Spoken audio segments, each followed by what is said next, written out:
ಓಂ ಶ್ರೀ ಗುರುಭ್ಯೋ ನಮಃ. ರಾಮಾಯಣ ಕಥನಕ್ಕೆ ಸ್ವಾಗತ. ಕಳೆದ ಸಂಚಿಕೆಯಲ್ಲಿ ಗಂಗಾವತರಣದ ಅತ್ಯದ್ಭುತವಾದ ಕಥೆಯನ್ನು ಕೇಳಿದ್ವಿ. ರಾಮ ಮತ್ತು ಲಕ್ಷ್ಮಣ ಅಲ್ಲಿರುವ ಮಹರ್ಷಿಗಳಿಗೆ ವಿಶ್ವಾಮಿತ್ರರು ಈ ಕಥೆಯನ್ನು ಹೇಳ್ತಾ ಇದ್ರು. ರಾಮನಿಗೂ ಕೂಡ ಎಂತಹ ಅದ್ಭುತವಾದಂತಹ ಪುಣ್ಯಕರವಾಗಿರುವಂತಹ ಕಥೆ ಇದು ಅಂತ ಅನಿಸುತ್ತಂತೆ. ಅನಿಸಿ ಅವನು ಅದೇ ಗುಂಗಲ್ಲಿ ಇಡೀ ರಾತ್ರಿಯನ್ನು ಕಳೆದು ಬೆಳಿಗ್ಗೆ ಹೇಳ್ತಾರೆ ಎದ್ದು ಗಂಗೆಯನ್ನೇ ದಾಟ್ಕೊಂಡು ಅವರ ಪ್ರಯಾಣವನ್ನು ಮುಂದುವರಿಸಿ ವಿಶಾಲ ಎನ್ನುವಂತಹ ಪಟ್ಟಣಕ್ಕೆ ಬರ್ತಾರೆ. ಬಂದಾಗ ಮತ್ತೆ ರಾಮನ ಪ್ರಶ್ನೆ, ಏನು, ಯಾವ ಪಟ್ಟಣ ಇದು, ಇಲ್ಲಿ ಯಾವ ರಾಜ ಆಳಿದ್ದ, ಈ ಸ್ಥಳದ ಹಿನ್ನೆಲೆ ಏನು, ಎಲ್ಲವನ್ನ ತಿಳಿಸಿಕೊಡಿ ಅಂತ ವಿಶ್ವಾಮಿತ್ರರ ಬಳಿ ಕೇಳ್ತಾನೆ. ರಾಮ ಇಷ್ಟು ದಿವಸದ ಪಯಣದ ಹಾದಿಯಲ್ಲಿ ಆತನ ಪ್ರಶ್ನೆಗಳಿಂದಲೇ ಒಂದಷ್ಟು ಹೊಸ ಕಥೆಗಳನ್ನು, ಉಪಕಥೆಗಳನ್ನು ನಾವು ನೋಡಿಕೊಂಡು ಹೋದ್ವಿ. ಆ ವಾಲ್ಮೀಕಿಯವರ ರಚನೆಯ ಸೊಗಸು ಅದು. ಈಗ ವಿಶಾಲ ಎನ್ನುವ ಪಟ್ಟಣದ ಹಿನ್ನೆಲೆ ಏನು ಅಂತ ಕೇಳಿದಾಗ ವಿಶ್ವಾಮಿತ್ರರು ಬಹಳ ಖುಷಿಯಿಂದ, ಎಂತಹ ಒಳ್ಳೆಯ ಗುರು ನೋಡಿ, ಏನೇ ಪ್ರಶ್ನೆ ಕೇಳಿದ್ರು ಕೂಡ ವಿವರವಾಗಿ ಅದರ ಹಿನ್ನೆಲೆಯನ್ನು ಹೇಳುವಂತಹ ಅತ್ಯದ್ಭುತವಾಗಿರುವಂತಹ ಗುರು ವಿಶ್ವಾಮಿತ್ರರು. ಹೇಳ್ತಾರೆ ಹಿನ್ನೆಲೆ. ಈ ಕಥೆ ಬಹಳ ಹಿಂದೆ ಹೋಗುತ್ತೆ. ಎಲ್ಲಿಗೆ ಹೋಗುತ್ತೆ ಅಂತಂದರೆ ಕೃತಯುಗಕ್ಕೆ ಹೋಗುತ್ತೆ. ಕೃತಯುಗದಲ್ಲಿ ದಿತಿಯ ಮಕ್ಕಳು ಅಸುರರು, ಹಾಗೆ ಅದಿತಿಯ ಮಕ್ಕಳು ದೇವತೆಗಳು. ಈ ದೈತ್ಯರು ಮಹಾಬಲಶಾಲಿಗಳು, ಹಾಗೆ ದೇವತೆಗಳು ಧಾರ್ಮಿಕರು. ಇವರು ಒಂದು ಸರಿ ಏನು ಯೋಚನೆ ಆಗುತ್ತೆ ಅಂತಂದರೆ, ತಮಗೆ ಜರಾಮರಣಗಳು ಇಲ್ಲದೇ ಇರುವಂತೆ ಹಾಗೆ ಅತ್ಯಂತ ಸುದೃಢವಾಗಿ ಇರೋದಕ್ಕೆ ನಾವು ಏನಾದರೂ ಮಾಡಬೇಕು ಅನ್ನುವ ಯೋಚನೆ ಬಂದು ಮಹಾವಿದ್ವಾಂಸರುಗಳ ಬಳಿ ಕೇಳಿದಾಗ ಸಮುದ್ರ ಮಥನವನ್ನು ಮಾಡಿ, ಆಗ ಆ ಮಥನದಲ್ಲಿ ಅಮೃತ ಹೊರಗಡೆ ಬರುತ್ತೆ. ಆ ಅಮೃತವನ್ನು ಕುಡಿದ್ರೆ ಅಮರತ್ವ ಪ್ರಾಪ್ತಿಯಾಗುತ್ತೆ ಅನ್ನುವ ವಿಚಾರ ಗೊತ್ತಾಗುತ್ತೆ. ಸರಿ, ಎರಡೂ ಪಂಗಡವೂ ಕೂಡ ಸಮುದ್ರವನ್ನು ಮಥಿಸೋದಕ್ಕೆ ಸಿದ್ಧವಾಗುತ್ತೆ. ಏನು ಸಿದ್ಧತೆಗಳು ಅಂತಂದರೆ, ವಾಸುಕಿಯನ್ನೇ ಹಗ್ಗವಾಗಿ ಬಳಸ್ಕೋತಾರೆ, ಹಾಗೆ ಮಂದರ ಪರ್ವತವನ್ನೇ ಕಡಿಯುವ ಕಡೆಗೋಲಾಗಿ ಮಾಡ್ಕೋತಾರೆ. ಅತ್ಯಂತ ಪ್ರಸಿದ್ಧವಾಗಿರುವ ಕಥೆ ಇದು. ಒಂದು ಕಡೆ ದೇವತೆಗಳು, ಮತ್ತೊಂದು ಕಡೆ ದಾನವರು ಈಗ ಕಡಿಯೋದಕ್ಕೆ ಶುರು ಮಾಡ್ತಾರೆ. ಕಡೆದು ಸಾವಿರಾರು ವರ್ಷಗಳ ಕಾಲ ಕಳೆದ ನಂತರ ಮೊದಲನೇದಾಗಿ ಅದರ ಒಳಗಡೆಯಿಂದ ಬರೋ ಅಂಥದ್ದು ಹಾಲಾಹಲ, ವಿಷ ಬರುತ್ತೆ. ತಡ್ಕೊಳಕ್ಕಾಗೋದಿಲ್ವಂತೆ ಆ ಉರಿಯನ್ನು, ಸಿಕ್ಕಾಪಟ್ಟೆ ಉರಿ, ಕಾಪಾಡು ಅಂತ ಹೇಳಿ ಆ ಪರಮೇಶ್ವರನನ್ನು ಕರೀತಾರೆ. ಪರಮೇಶ್ವರ ಬರ್ತಾನೆ. ಪರಮೇಶ್ವರ ಬಂದ ಕೂಡಲೇ ವಿಷ್ಣುವು ಬಂದು, ಇದನ್ನು ನೀನು ಮೊದಲ ದೇವತೆ ಆಗಿರುವ ಕಾರಣ ಈ ಸಮುದ್ರ ಮಥನದಲ್ಲಿ ಮೊದಲನೇದಾಗಿ ಬಂದಿರುವ ಇದನ್ನು ನೀನು ಸ್ವೀಕರಿಸಬೇಕು ಅಂತ ಹೇಳಿದಾಗ ಈಶ್ವರ ಬಹಳ ಖುಷಿಯಿಂದ ಹಾಲಾಹಲವನ್ನು ಕುಡಿತಾನೆ. ಕುಡಿದಾಗ ಪಾರ್ವತಿ ಕುತ್ತಿಗೆಯನ್ನು ಹಿಡಿತಾಳೆ, ಅಲ್ಲೇ ನೀಲಕಂಠನಾಗ್ತಾನೆ ಈಶ್ವರ ಅನ್ನುವಂಥದ್ದು ಬಹಳ ಪ್ರಸಿದ್ಧವಾಗಿರುವಂತಹ ಕಥೆ. ಆತ ಹಾಲಾಹಲವನ್ನು ಹೇಗೆ ಕುಡಿತಾನೆ ಅಂತಂದರೆ, ಅಮೃತವನ್ನು ಕುಡಿದಷ್ಟೇ ಖುಷಿಯಾಗಿ ಸಂಭ್ರಮದಿಂದ ಅದನ್ನು ಕುಡಿತಾನೆ. ದೇವದಾನವರು ಪುನಃ ಸಮುದ್ರ ಮಥನವನ್ನು ಆರಂಭಿಸ್ತಾರೆ. ಈಗೇನಾಗಿ ಬಿಡುತ್ತೆ ಅಂತಂದರೆ, ಮಂದರ ಪರ್ವತ ಕಡೆಗೋಲಾಗಿದೆಯಲ್ಲ, ಅದು ಪಾತಾಳದೊಳಕ್ಕೆ ಇಳಿದು ಹೋಗುತ್ತೆ. ಇವರ ಆ ಕಡೆಯುವಿಕೆಯ ಏನು ಪ್ರೊಸೆಸ್ ನಡೀತಾ ಇರುತ್ತಲ್ಲ, ಅದನ್ನು ತಡ್ಕೊಳಕ್ಕಾಗದೆ ಮಂದರ ಪರ್ವತ ಪಾತಾಳದೊಳಕ್ಕೆ ಹೋಗಿಬಿಡುತ್ತೆ. ಆಗ ದೇವತೆಗಳು ವಿಷ್ಣುವನ್ನೇ ಮತ್ತೆ ಕರೀತಾರೆ. ಕರೆದು, ನೀನೇ ಕಾಪಾಡಬೇಕು, ಆ ಮಂದರ ಪರ್ವತನ ಎತ್ತೋದಕ್ಕೆ ಶಕ್ತಿ ಸಾಮರ್ಥ್ಯ ಇರೋದು ನಿನಗೆ ಮಾತ್ರ ಅಂತ ಹೇಳಿದಾಗ ವಿಷ್ಣು ಆಮೆಯಾಗಿ ಆ ಮಂದರ ಪರ್ವತವನ್ನು ಎತ್ತಿ ತನ್ನ ಮೇಲೆಯೇ ಇಟ್ಟುಕೊಂಡು ಮುಂದುವರಿಯುತ್ತೆ. ಆಮೆಯ ರೂಪ ಯಾವುದು ಅಂತಂದರೆ, ಅಲ್ಲಿ ಇದು ಕೂರ್ಮಾವತಾರ ಬರುತ್ತೆ ವಿಷ್ಣು ಎಂದು. ಕೇವಲ ಕೂರ್ಮಾವತಾರ ಮಾತ್ರ ಅಲ್ಲ, ವಿಷ್ಣು ಅಲ್ಲಿ ಪರ್ವತದ ಇನ್ನೊಂದು ತುದಿಯನ್ನು ಹಿಡಿದು ದೇವತೆಗಳ ಜೊತೆಗೆ ಆ ಕಡಿಯೋದಕ್ಕೆ ಕೂಡ ಸಹಾಯ ಮಾಡ್ತಾನಂತೆ. ಹೀಗೆ ಕಡಿತಾ ಮತ್ತೆ 1000 ವರ್ಷಗಳು ಕಳೆಯುತ್ತೆ. ಆಗ ಆಯುರ್ವೇದ ಸ್ವರೂಪನಾಗಿರುವಂತಹ ಧನ್ವಂತರಿ ಮೊದಲನೆಯದಾಗಿ ಆ ಕಡಿಯುವಿಕೆಯ ಕಾರಣದಿಂದಾಗಿ ಹೊರಗಡೆ ಬರ್ತಾನೆ. ಇದಾದ ನಂತರ, ಧನ್ವಂತರಿ ಬಂದ ನಂತರ ಅಪ್ಸರೆಯರು ಹೊರಗಡೆ ಬರ್ತಾರೆ. ಕ್ಷೀರ ಸಮುದ್ರದ ಮಥನದಿಂದ ಹುಟ್ಟಿದ ರಸದಿಂದ ಉದ್ಭೂತರಾದ ಆ ಶ್ರೇಷ್ಠ ಸ್ತ್ರೀಯರಿಗೆ ಅಪ್ಸರೆ, ರಸದಿಂದ ಹುಟ್ಟಿದ ಕಾರಣ ಅಪ್ಸರೆ ಅನ್ನುವಂತಹ ಹೆಸರು ಬಂತು.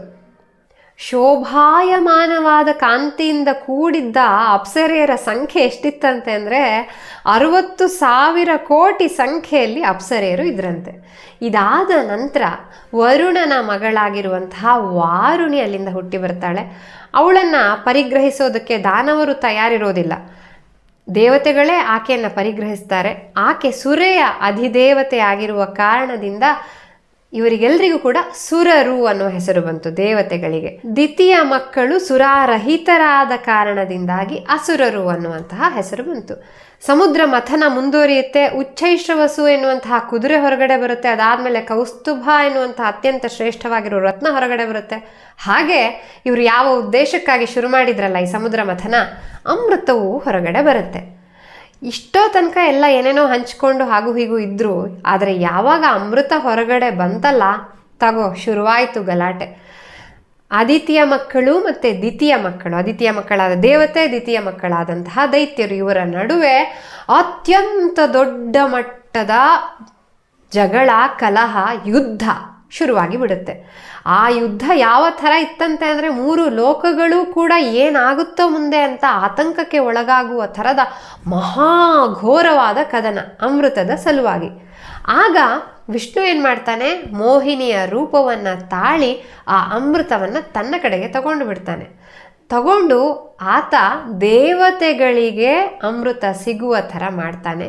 ದೇವತೆಗಳ ಶಕ್ತಿ ಇನ್ನೂ ಹೆಚ್ಚಾಗುತ್ತೆ. ಹೆಚ್ಚಾದ ನಂತರ ಮತ್ತೆ ಯುದ್ಧ ಶುರುವಾಗುತ್ತೆ. ಶುರುವಾದಾಗ ಈಗ ಏನು ಆದಿತ್ಯ ಮಕ್ಕಳು ದೇವತೆಗಳಿದ್ದಾರಲ್ಲ, ದ್ವಿತೀಯ ಮಕ್ಕಳನ್ನೆಲ್ಲರನ್ನು ಕೂಡ ಸಂಹಾರ ಮಾಡಿ ಅವರನ್ನು ನಿರ್ನಾಮ ಮಾಡಿಬಿಡ್ತಾರೆ. ಅಮೃತವನ್ನು ಪಾನ ಮಾಡಿದ್ದಕ್ಕಾಗಿ ಅವರ ಶಕ್ತಿಯೂ ಜಾಸ್ತಿ ಆಗಿರುತ್ತೆ. ಈಗ ದೇವತೆಗಳು ರಾಕ್ಷಸರನ್ನು, ಅಸುರರನ್ನು ಎಲ್ಲರನ್ನ ಸಂಹಾರ ಮಾಡಿದ ನಂತರ ದೇವತೆಗಳು ಎಲ್ಲ ತಮಗೆ ಏನು ಕರ್ತವ್ಯ ಇದೆಯಲ್ಲ ಅದನ್ನು ಜವಾಬ್ದಾರಿಯನ್ನು ನಿರ್ವಹಿಸುತ್ತಾ ಲೋಕ ಪಾಲನೆಯಲ್ಲಿ ನಿರತರಾಗಿರ್ತಾರೆ.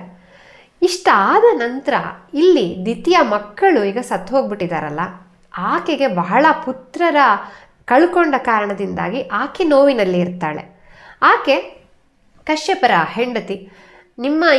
ಅವಳು ಹೇಳ್ತಾಳೆ ಕಶ್ಯಪರ ಹತ್ರ, ನಿಮ್ಮ ಇನ್ನೊಂದು ಪತ್ನಿ ಅದಿತಿಯ ಮಕ್ಕಳು ಈ ಥರ ಮಾಡಿದ್ರು, ನಾನು ನನ್ನ ಪುತ್ರ ಸಂತಾನಹೀನತೆಯಿಂದಾಗಿ ನಾನು ಬಹಳ ದುಃಖವನ್ನು ಅನುಭವಿಸ್ತಾ ಇದ್ದೇನೆ. ಇದಕ್ಕೆಲ್ಲ ಕಾರಣನಾಗಿರುವಂತಹ ಇಂದ್ರನನ್ನು ಸಂಹಾರ ಮಾಡಲು ಸಶಕ್ತನಾಗಿರುವಂತಹ ಮಗನನ್ನು ನನಗೆ ನೀವು ಕರುಣಿಸಬೇಕು. ಇಂದ್ರನನ್ನು ಸಂಹಾರ ಮಾಡುವಂತಹ ಮಗನೇ ಆಗಿರಬೇಕು.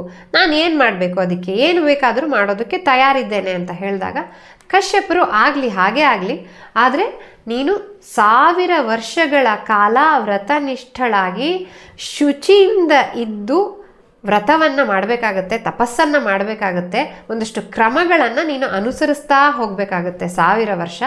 ಅದಾದ ನಂತರ ನಿನಗೆ ಇಂದ್ರನನ್ನು ಸಂಹಾರ ಮಾಡಲು ಯೋಗ್ಯನಾಗಿರುವಂತಹ ಮಗ ಹುಡ್ತಾನೆ ಅಂತ ಆಶೀರ್ವಾದ ಮಾಡಿ ಅವರು ಹೊರಟೋಗಿ ಬಿಡ್ತಾರೆ ತಪಸ್ಸಿಗೆ. ಈಗ ದಿತಿ ತಪಸ್ಸಿಗೆ ಕೂರ್ತಾಳೆ. ಇಲ್ಲಿ ತಪಸ್ಸಿಗೆ ಕೂತಾಗ ಖುದ್ದು ಇಂದ್ರನೇ ಬಂದು ಆಕೆಯ ಸೇವೆಗೆ ನಿಲ್ತಾನೆ.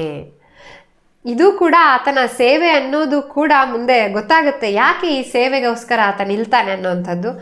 ದಿತಿ ತಪಸ್ಸಿಗೆ ನಿಂತಾಗ ಆ ತಪಸ್ಸಿಗೆ ಯಜ್ಞವನ್ನು ತಯಾರು ಮಾಡೋ ಅಂಥದ್ದಿರ್ಬೋದು, ಅಥವಾ ಸಮಿಧೆಗಳನ್ನು ತರೋ ಅಂಥದ್ದಿರ್ಬೋದು, ಆಕೆಯ ಕಾಲನ್ನು ಒತ್ತೋದಿರ್ಬೋದು, ಆಕೆ ಏನು ಹೇಳ್ತಾಳಲ್ಲ ಹೂವನ್ನು ಕೊಯ್ಕೊಂಡು ಬರೋ ಅಂಥದ್ದಿರ್ಬೋದು, ಹೀಗೆ ಏನೆಲ್ಲ ದಿತಿ ಹೇಳ್ತಾಳಲ್ಲ ಅದೆಲ್ಲವನ್ನು ಇಂದ್ರ ಮಾಡ್ತಾನೆ.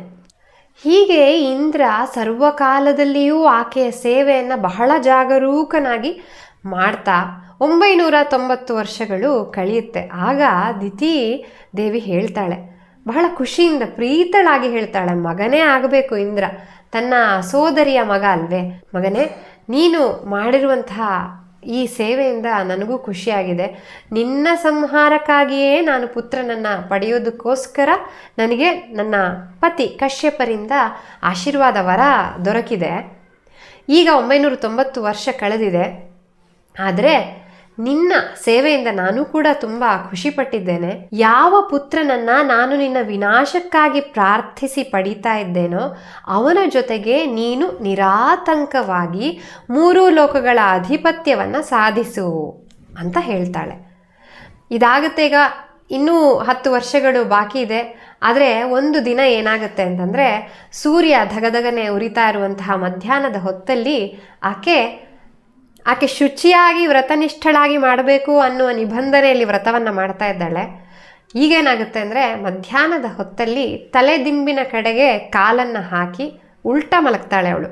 ತಲೆದಿಂಬು ಇರುವ ಕಡೆಗೆ ಕಾಲಿದೆ, ಕಾಲಿರುವ ಕಡೆ ತಲೆ ಇದೆ. ಮಧ್ಯಾಹ್ನದ ಹೊತ್ತಿಗೆ ಮಲಗ್ತಾಳೆ. ಇದು ವ್ರತಭಂಗ, ಶುಚಿ ಹೋಗಿ ಅಶುಚಿ ಆಯಿತು. ಹಗಲಿನಲ್ಲಿ ನಿದ್ರಿಸ್ತಾ ಇದ್ದಂತಹ ದೋಷವಿಷ್ಟಳಾಗಿರುವಂತಹ ದಿತಿಯನ್ನು ನೋಡಿ ಇಂದ್ರ ನಗುತ್ತಾನೆ. 990 ವರ್ಷಗಳ ಕಾಲ ಇಲ್ಲಿ ಸೇವೆ ಮಾಡಿದ್ದು ಈಗ ಸಾರ್ಥಕ ಆಯಿತು ಅನ್ನುವಂತಹ ಭಾವ ಅವನಲ್ಲಿ ಬರುತ್ತೆ. ಕೂಡಲೇ ಅಶುಚಿಗೊಂಡಿರುವಂತಹ ದಿತಿಯ ಗರ್ಭವನ್ನು ಪ್ರವೇಶಿಸಿ ಆ ಗರ್ಭವನ್ನು 7 ಚೂರುಗಳಾಗಿ ಕತ್ತರಿಸಿ ಬಿಡ್ತಾನೆ. ತನ್ನ ವಜ್ರಾಯುಧದಿಂದ ಕತ್ತರಿಸ್ತಾ ಇರ್ತಾನೆ. ಆಗ ಅಲ್ಲಿ ಗರ್ಭ ಅಳ್ತಾ ಇರುತ್ತೆ. ಅಳಬೇಡಿ ಅಂತ ಹೇಳಿ ಕತ್ತರಿಸ್ತಾನೆ ಹೋಗ್ತಾನೆ. ದಿತಿಗೆ ಎಚ್ಚರ ಆಗುತ್ತೆ. ಎಚ್ಚರ ಆಗಿ ಮಾಡಿದ ತಪ್ಪಿನ ಅರಿವಾಗುತ್ತೆ.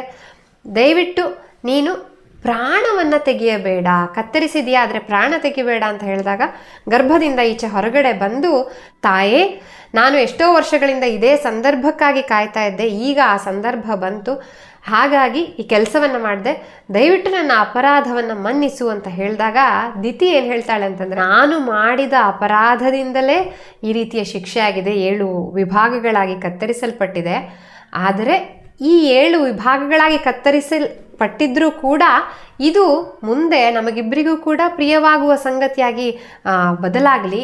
ಏನು ಅಂತಂದರೆ, ನಿನ್ನ ಅಧೀನದಲ್ಲಿರುವಂತಹ 7 ಮರುತ್ತಗಳ ಸ್ಥಾನಪಾಲಕರಾಗಿ ಇವರು ಇರಲಿ ಅನ್ನೋದನ್ನು ದಿತಿ ಈಗ ಕೇಳ್ಕೊತಾಳೆ. ಏನು ಈ 7 ಮರುತ್ತ ಅನ್ನೋದಕ್ಕೆ ವಿವರಣೆ ಇದೆ. 7 ಮರುತ್ತಗಳು ಅಂತಂದರೆ ಗಗನ, ಸ್ಪರ್ಶನ, ವಾಯು, ಅನಿಲ, ಪ್ರಾಣ, ಪ್ರಾಣೇಶ್ವರ, ಜೀವ. ಇದನ್ನು 7 7 ಮರುತ್ತಗಳು ಅಂತ ಕರೀತಾರೆ. ಇವರೆಲ್ಲರೂ ಕೂಡ ಮಾರುತರೆಂದೇ ವಿಖ್ಯಾತರಾಗಿ ದಿವ್ಯ ರೂಪಗಳನ್ನು ಪಡೆದು ಸ್ವರ್ಗದಲ್ಲಿ ಸಂಚರಿಸಲಿ ಅಂತ ಕೇಳ್ಕೊತಾಳೆ ದಿತಿ. ಹಾಗೇ ಆಗಲಿ ಅಂತ ಇಂದ್ರ ಹೇಳ್ತಾನೆ.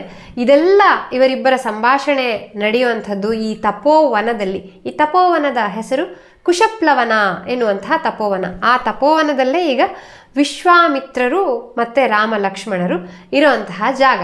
ಈ ಕುಶಪ್ಲವನ ಎನ್ನುವಂತಹ ಜಾಗದಲ್ಲೇ ಇಂದ್ರ ದಿತಿಗೆ ಎಲ್ಲ ಸರ್ವ ಸೇವೆಯನ್ನೂ ಮಾಡಿರುವಂತಹ ಜಾಗ ಇದು. ಅದಾದ ನಂತರ ವಿಶ್ವಾಮಿತ್ರರು ಮುಂದುವರಿಸ್ತಾರೆ. ಇಕ್ಷ್ವಾಕುವಿನ ಮಗನಾಗಿ ವಿಶಾಲ ಎನ್ನುವಂತಹ ಅತ್ಯಂತ ಶ್ರೇಷ್ಠನಾಗಿರುವಂತಹ ಮಗ ಹುಡ್ತಾನೆ. ಆತ ವಿಶಾಲ ಎನ್ನುವ ಪಟ್ಟಣವನ್ನು ಕಟ್ತಾನೆ. ಹಾಗಾಗಿಯೇ ಇದು ವಿಶಾಲ ಎನ್ನುವ ಹೆಸರು ಶುರುವಿಗೆ ಬಂತಲ್ಲ. ಈ ವಿಶಾಲ ಅಂತಂದರೆ ಏನಿದರ ಸ್ಥಳದ ಮಹಿಮೆ ಅನ್ನೋದನ್ನು ರಾಮ ಕೇಳಿರ್ತಾನೆ. ಎಲ್ಲವನ್ನ ವಿವರಿಸ್ತಾನೆ ವಿಶ್ವಾಮಿತ್ರ. ಈಗ ಇಲ್ಲಿ ಸುಮತಿ ಎನ್ನುವಂತಹ ರಾಜ ಆಳ್ವಿಕೆಯನ್ನು ಮಾಡ್ತಾ ಇದ್ದಾನೆ. ನಾವು ಇವತ್ತು ಇಲ್ಲಿ ತಂಗಿದ್ದು ಮಿಥಿಲಾ ಪಟ್ಟಣದ ಕಡೆಗೆ, ಜನಕ ಮಹಾರಾಜನ ಮಿಥಿಲೆಯ ಕಡೆಗೆ ಪ್ರಯಾಣವನ್ನು ಮುಂದುವರಿಸೋಣ ಅಂತ ವಿಶ್ವಾಮಿತ್ರರು ಹೇಳ್ತಾರೆ. ಈ ರಾಮಾಯಣದ ರಚನೆಯ ಸೊಗಸನ್ನು ನೋಡಿ ರಾಮ, ವಿಶ್ವಾಮಿತ್ರ, ಲಕ್ಷ್ಮಣರು ಹೀಗೀಗೆ ಹೋಗಿ ಇಂತಿಂಥ ಜಾಗಕ್ಕೆ ಹೋದ್ರು, ಹೀಗೀಗ ಆಯಿತು ಅಂತ ಇಷ್ಟೇ ಹೇಳಿ ಮುಗಿಸ್ಬೋದಾಗಿತ್ತು ವಾಲ್ಮೀಕಿಯವರು. ಆದರೆ ಅಷ್ಟೇ ಮಾಡೋದಿಲ್ಲ. ರಾಮನ ಬಳಿ ಪ್ರಶ್ನೆಯನ್ನು ಕೇಳಿಸ್ತಾರೆ, ಆ ಸ್ಥಳದ ಮಹಿಮೆಯನ್ನು ಹೇಳಿಸ್ತಾರೆ, ಅದರ ಜೊತೆಗೆ ಒಂದಷ್ಟು ಉಪಕಥೆಗಳು ಬರ್ತಾ ಹೋಗುತ್ತೆ. ಇದು ನಮ್ಮ ಪುರಾಣದ ಸೊಗಸು ಅಂತ ಹೇಳ್ತಾ ಇವತ್ತಿನ ಕಥೆಯನ್ನು ಮುಗಿಸ್ತಾ ಇದ್ದೇನೆ. ಈ ಕಥೆಯನ್ನು ಕೇಳಿದ ನಂತರ ಖಂಡಿತ ನಿಮ್ಮ ಸ್ನೇಹಿತರ ಜೊತೆಗೆ ಹಂಚಿಕೊಳ್ಳಿ ಅಂತ ಹೇಳ್ತಾ, ಜೈ ಶ್ರೀರಾಮ್.